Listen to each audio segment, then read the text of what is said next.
ஆகவே இன்றைக்கு கிராமத்திலே சொல்வார்கள், முதலீடு போடாமல் லாபம் எதிர்பார்ப்பவர்களுக்கு ஏமாற்றமே மிச்சமாக இருக்கும் என்று கிராமத்திலே சொல்வார்கள். அப்படிப்பட்ட ஒரு சூழ்நிலை தான் அண்ணாமலை அவர்கள் எந்த விதமான முதலீடுகளும் அவருடைய சேவையை, அவருடைய தியாகத்தை, அவருடைய உழைப்பை, அவருடைய அனுபவத்தை, அவருடைய அறிவாற்றலை முதலீடு செய்யாமல் அறுவடை செய்ய வேண்டும் என்று நினைப்பதால் அவருக்கு இப்போதும் ஏமாற்றம், இனி எப்போதும் ஏமாற்றம். அண்ணா திராவிட முன்னேற்ற கழகத்தை பற்றி அவருக்கு ஏன் அக்கறை? ஏன் அண்ணா திராவிட முன்னேற்றத்தை இந்த பாடாக படுத்துகிறார்? அவர் சொல்றது செய்தது ஒன்றா இரண்டா?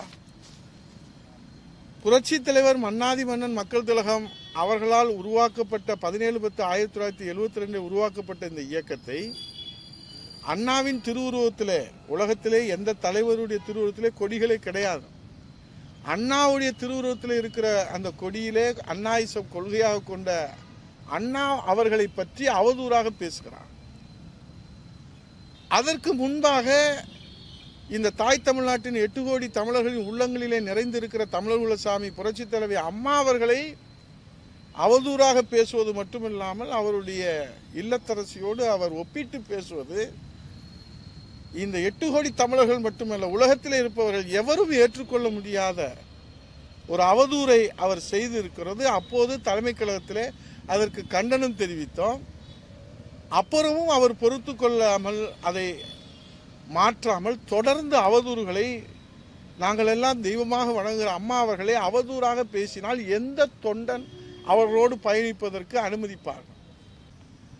அங்கே எடப்பாடியார் அவர்களை வலதுபுறத்திலே அருகிலே உட்கார வைத்துவிட்டு இங்கே அனைத்து இந்திய அண்ணா திராவிட முன்னேற்ற கழகத்துடைய அடித்தளத்தை அசைத்து பார்க்கிற வேலையாக பேரறிஞர் பெருந்தகை அண்ணா அவர்களை அவதூறாக பேசுவது, அம்மா அவர்களை அவதூறாக பேசுவது, அண்ணா திராவிட முன்னேற்ற கழகத்துடைய எதிர்காலத்தை கேள்விக்குறியாக்குகிற அந்த நடவடிக்கையிலே உங்கள் மனசாட்சியை தொட்டு சொல்லுங்கள், நீங்கள் தொடர்ந்து ஈடுபட்டீர்களா இல்லையா?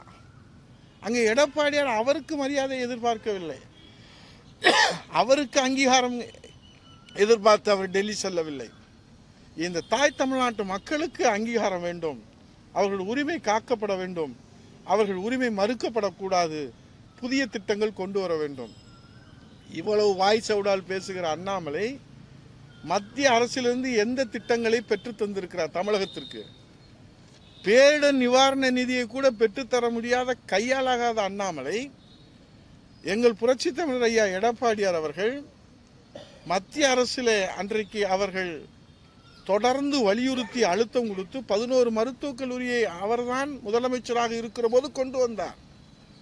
அவர் முதலமைச்சராக இருக்கிற போதுதான் சாலைகள் மேம்பாடு திட்டங்கள், அவர் முதலமைச்சராக இருக்கிற போதுதான் இன்றைக்கு தமிழகத்தினுடைய வளர்ச்சி திட்டங்களை அவர்கள் கொண்டு வந்து கொடுத்ததை யாராலும் மறுக்க முடியாது.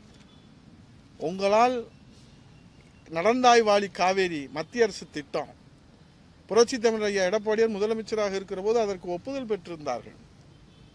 காவேரி குண்டாறு வைகை தென் தமிழ்நாட்டில் இன்றைக்கு தண்ணீர் பற்றாக்குறை வறட்சியை போக்குகிற திட்டம், அதை புரட்சி தமிழர் ஐயா எடப்பாடியார் அவர்கள் அறிவித்து அடிக்கல் நாட்டினார்கள். இன்று வரை அது மாநில அரசுடைய திட்டங்களாக கொண்டு வந்து, ஏன் மெட்ரோ திட்டம், இவ்வளவு வாய் பேசுகிற அண்ணாமலை மெட்ரோ திட்டத்திற்கு 2ஆம் கட்டத்திற்கு நிதி வரவில்லை என்று இன்றைக்கு திமுக அரசில் இருந்து தொடர்ந்து சொல்லுகிறார்கள். வாய் சவுடால் பேசுகிற அண்ணாமலை தமிழ்நாட்டு மக்களுக்காக மெட்ரோ ரயில் திட்டத்திற்காக நிதி பெற்று தந்திருக்கிறாரா? பேரிடர் நிவாரண நிதியை பெற்று தந்திருக்கிறாரா?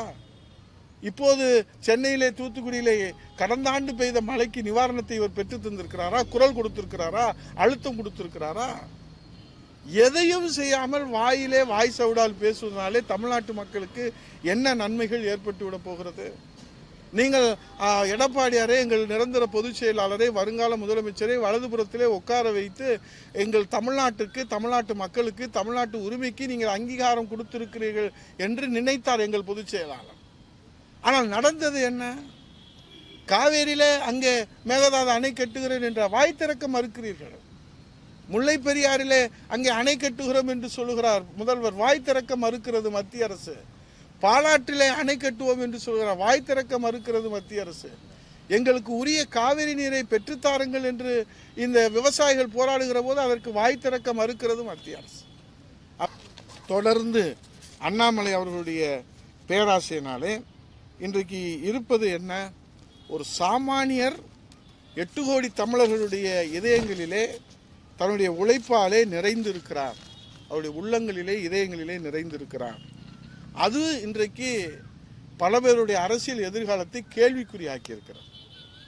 இது போன்ற அரைவேக்காடுகளுக்கு அரசியல் எதிர்காலம் என்பது கேள்விக்குறியாயிருக்கிறது.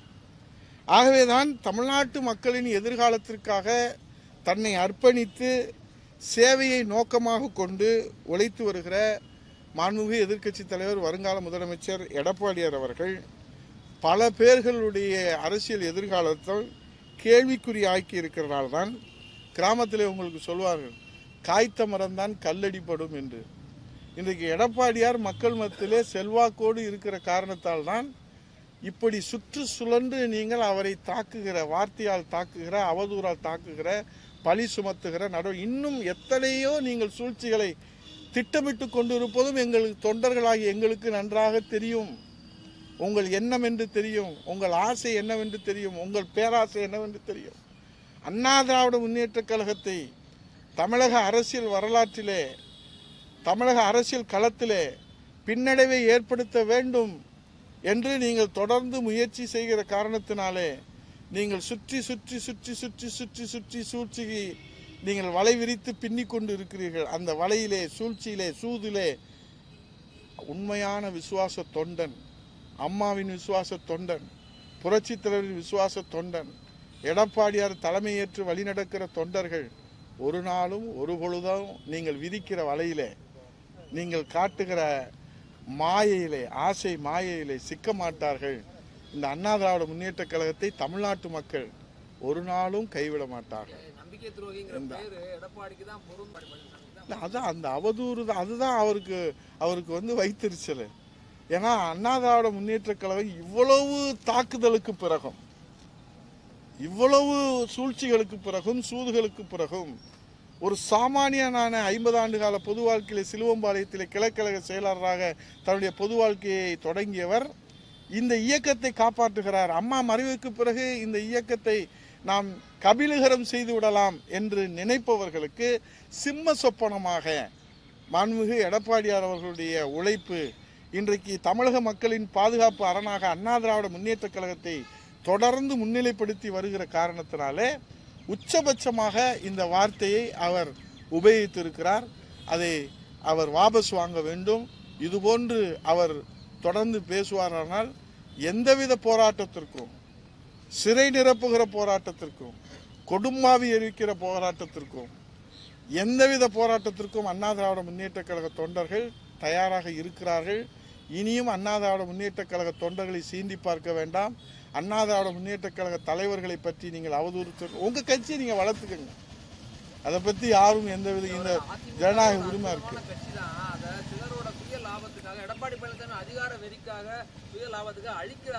உங்களுக்கு ஏன் கவலை? உங்களுக்கு ஏன் அந்த கவலை? நீங்கள் பாரதிய ஜனதா கட்சியினுடைய உறுப்பினரா, அண்ணா திராவிட முன்னேற்ற கழகத்துடைய உறுப்பினரா?